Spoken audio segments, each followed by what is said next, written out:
I've been feeling this way for quite some time in regards to marriage. Like, I'm not really a big fan of the word marriage. Like, I understand, like,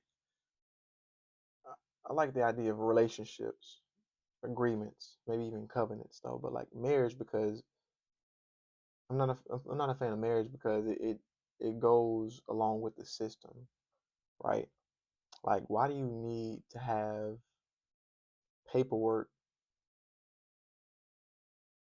for a relationship that you have with someone else?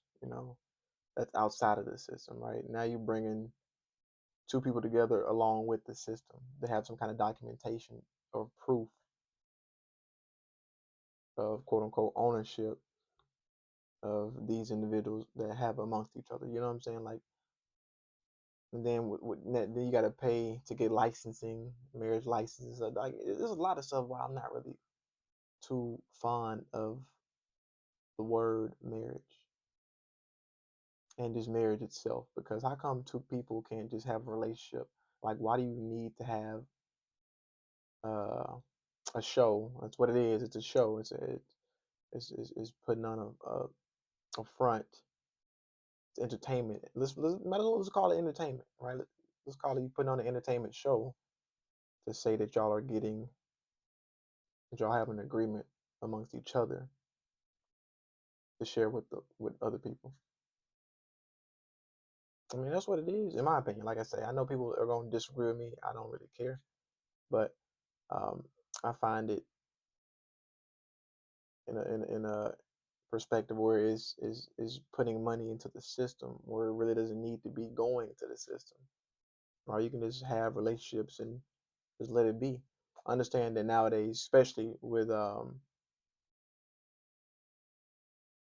social media, people seeing all this stuff like with people broadcasting these big weddings, or people want to know who's talking to who's in a relationship with who. Well, let's have conversations, and you can just talk amongst each other and figure out if someone is taken or not.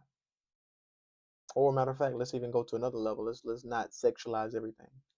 Just have, like I said, just have a regular conversation. But that's a whole nother topic. But yeah, I'm not really a big fan of the word marriage. Like, you can have an agreement with somebody, because I feel like way back before this system was invented, there was no marriage. There was just agreements. Like, there was knowing. As a matter of fact, there was just a knowing. You know what I mean? Like, these two had a relationship with each other. Everybody knew that. And now in this system they call it a union, right? That's actually another word. People call it unions, but it, marriage is driving money into the system, and then now you going out and getting, let's add on to it. You buying wedding rings, diamond rings. Why are you buying? I'm gonna touch on that in a little bit. I'm gonna touch on that because it's just, yeah, marriage is that word. I don't like. What do y'all think about this, man? What do y'all think about marriage here? Like, why is there a need for marriage? Think about it.